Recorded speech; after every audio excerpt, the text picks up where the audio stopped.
Very few people that can pull it off, but when you pull it off, it's great. If you can have a mentor, having a mentor makes a big difference in life. Now, you have to look around who's somebody that you aspire to be or to be like, but having a mentor, it's really just a wonderful thing if you can have a mentor. I went to a great school. I went to the Wharton School of Finance, and in that school, I met a lot of people heading industry today and over the past, very smart people. But I've watched some of the people grow. I've watched some of the most incredible, brilliant students. And they didn't make it like other people made it because they didn't have that drive. They didn't have that never give up ability. I don't know if it's an ability or if you have it, just you can't quit. And I've seen people quitting. And if they would have held out longer, they would have been successful. I've seen it so much.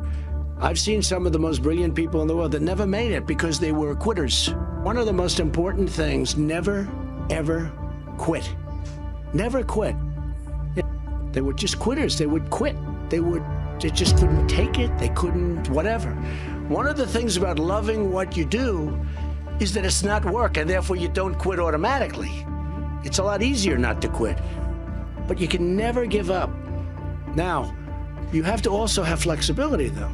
You can't necessarily say, I'm never giving up, and you got to be able to weave and bob. You don't have to go through a concrete wall when you can go over it or around it or under it or something.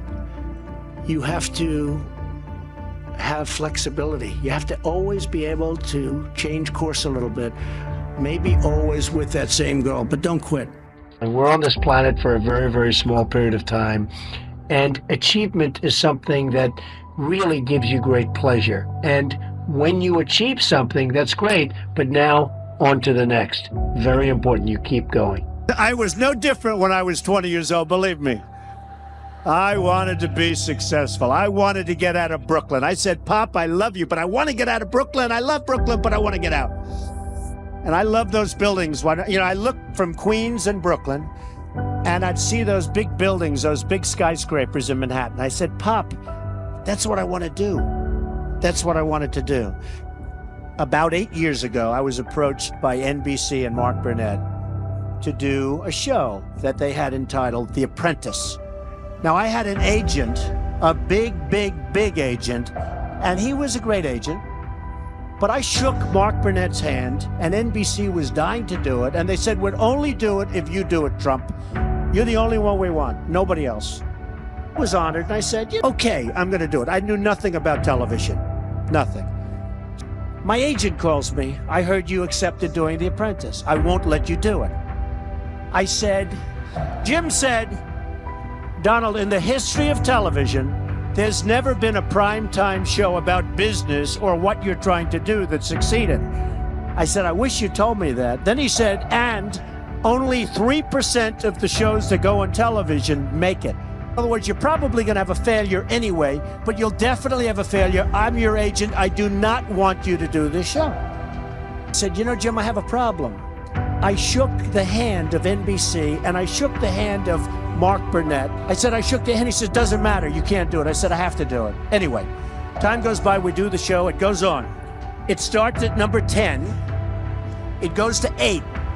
It goes to 5 and 4. It then goes to number 2. And the following week, it's the #1 show on television. And I knew it was good because I didn't know what the word rating meant. I didn't know, is that good or bad? But I knew it was good because the chairman of NBC called me. It was my birthday. And it was 7 in the morning. And he called. He said, Donald, I just wanted to wish you a happy birthday. Now, to me, as an instinctive businessman, that means we're doing okay, right?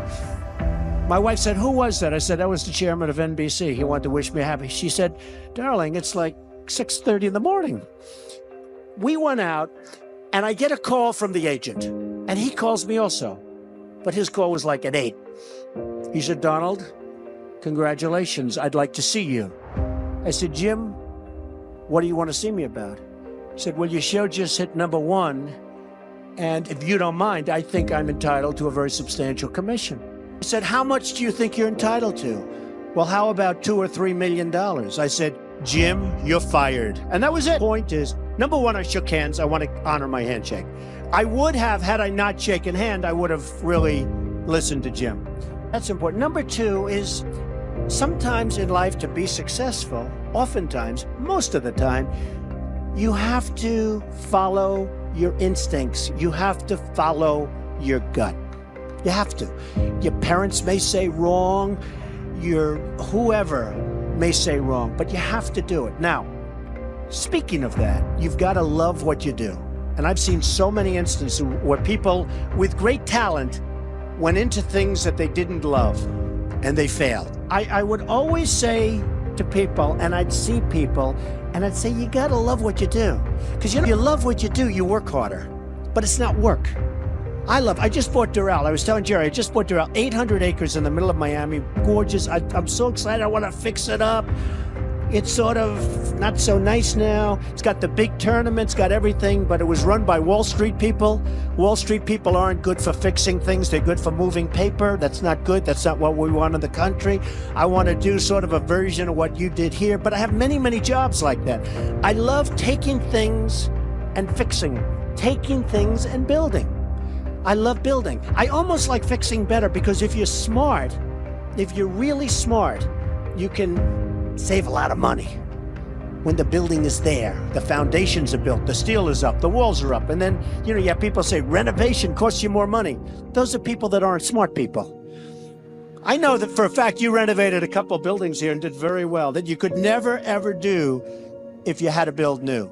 If you build new, I love that too. I do it both ways. But there's something great about the renovation project. So, you've got to love what you do. You've got to work hard. Never, ever